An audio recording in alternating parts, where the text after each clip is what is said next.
All right, today we're cracking open a classified case file. We're going to be analyzing a systemic collapse at a location that is, well, absolutely critical. This is the architecture of the Eden Breach. And here it is, the official dossier header. Case file, the Eden Breach. The classification alone tells you everything you need to know. A systemic collapse and a cosmic transgression. The subject of this investigation, a place simply known as Coordinate Zero. So here's how we're going to break this down. Our investigation is going to unfold in 6 acts, tracing this whole incident from its strategic setup all the way to its, believe it or not, resilient legacy. We'll look at the coordinate, the command, the human desires at play, the architect behind the breach, the collapse itself, and finally, the new frontier it created. Okay, let's dive in. Act 1, the strategic coordinate. We have to start by establishing the setting of this moral cosmos. We are, of course, in the Garden of Eden, which the dossier describes as a terrestrial sector of just perfect equilibrium. Now, right at its heart is this place, Coordinate Zero. And let's be clear, this isn't just a tree. The case file is very specific. It identifies it as the precise intersection of divine command and human desire. Think of it as a boundary point, the one and only place where the laws of the Creator meet the will of the creation. So, with the location set, let's look at the rules of engagement here. Act 2, the Pillar of Command. This is all about the divine directive that was put in place at Coordinate Zero. You know, the command wasn't just some arbitrary rule. The source material is crystal clear on this. It was designed as a simple test of trust. It was meant to be the physical proof of what the dossier calls right reason. And this right here, this is the core of the sovereign's intent. Obedience was never supposed to be a mechanical action, like a robot following its programming. No, it had to be a deliberate choice.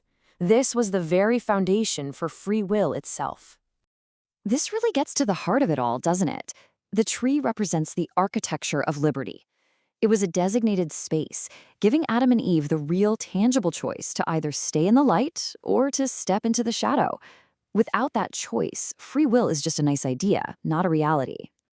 Okay, now things start to get really complicated. Act 3, the Shadow of Desire. We're looking at the human profile now. We're about to meet the subjects, Eve and Adam, and dig into the internal motivations that made this perfectly stable system, well, so volatile. And check this out. The dossier gives us these fascinating psychological profiles. For Eve, who's called the companion, her primary desire is for status and knowledge, and her classified vulnerability, something called ontological ambition. Then you have Adam, the steward. His desire is all about the relational bond with Eve, and his key vulnerability is that very emotional attachment. So for Eve, this tree wasn't just a plant. It was a shimmering lantern of possibility. It represented a promise of intellectual equality with the divine, a way to become more than, as the source puts it, just a simple villager. It was literally a doorway to a higher status of being. And of course, every story like this has its antagonist. Act 4, the architect of the breach. This is where we introduce the third party in this incident, the adversary. He's depicted in the case file as the shadowy merchant, a serpent armed with a dangerously compelling logic. Now, his tactical methodology, it was just sophisticated. The adversary didn't use force, no. He used a subversion of truth. He masterfully reframes the divine command as a chain. He literally provides the logic for their own self-destruction by arguing that this tree was actually a tool for their liberation. And here is the absolute core of his argument.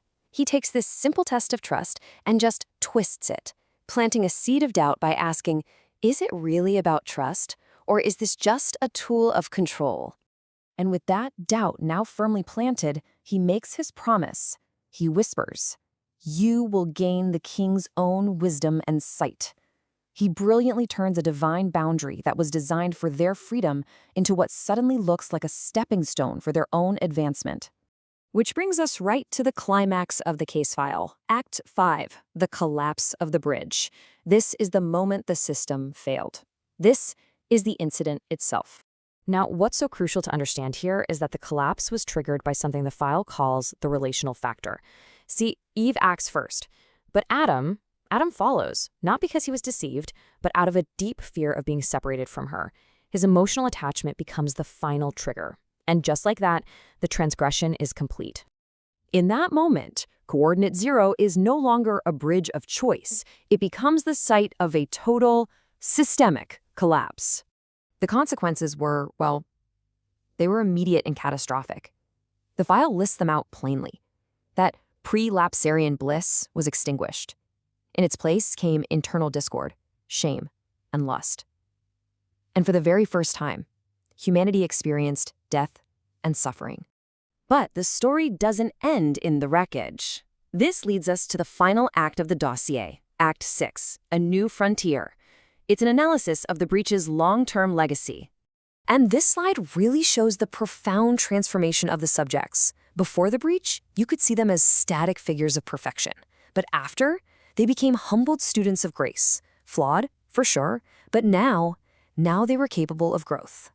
The dossier's conclusion is that while the physical paradise was lost, a completely new one was forged, as it says right here.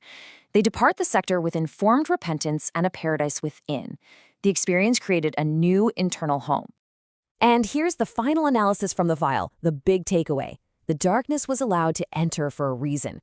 It was to build a deeper, more resilient faith. The breach wasn't just an ending. It was the transition from a fragile, untested innocence to a much, much wiser form of human resilience. And all of this brings us to the final provocative question the dossier leaves us with.